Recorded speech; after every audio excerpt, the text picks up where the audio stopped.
There's something I'd like to share with you that I shared with our leadership team, and it's very simple, and it may be something that may be helpful for you as you're training your leaders. I asked them one-on-one, sitting with them, and I asked them to take notes, and I say to them, I'm going to ask you some questions. Think about your answers. Open your mind like a magazine. And then I asked them to write, what magazine is it? What magazine do you see in your mind's eye? And I asked them, if someone was interviewing you, who would that interviewer be? If you can think of a name, someone that you'd like to interview you. What group of people typically read this magazine? And I asked them to write it down or make some notes and later go back and write it down. Why do readers want to know about you? Why do they want to know about you? You, Carlton Green. What do they want to know about you?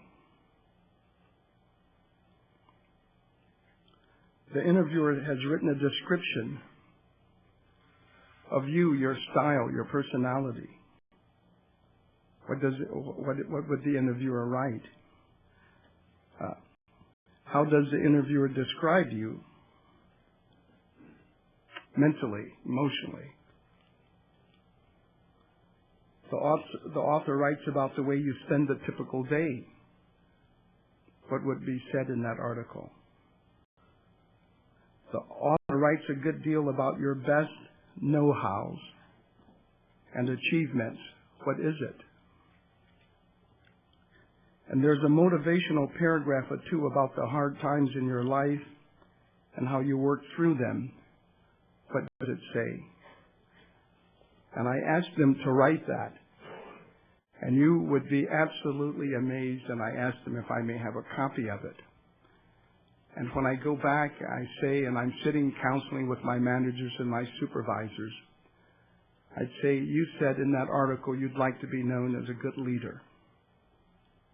Those who you lead, have they told you that you're a good leader yet at this point?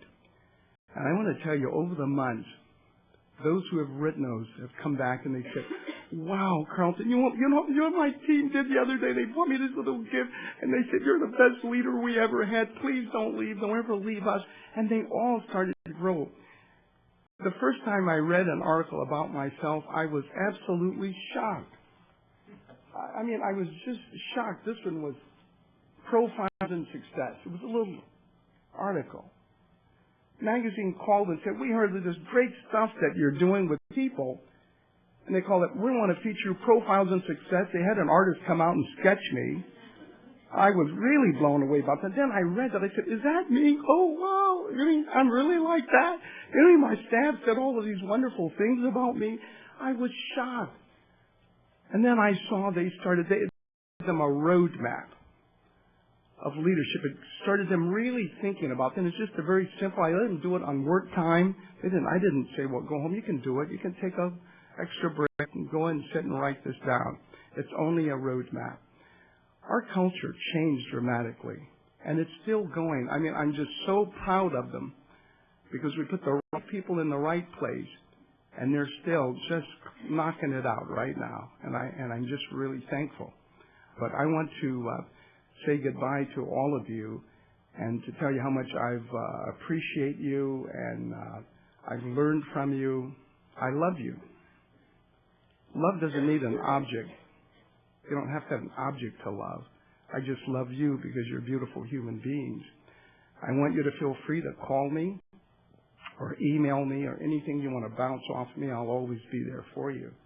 I'm not talking about a client. I'm talking about us being human beings and sharing with each other. So I just wanted you to know that. And thank you, Don, and the team.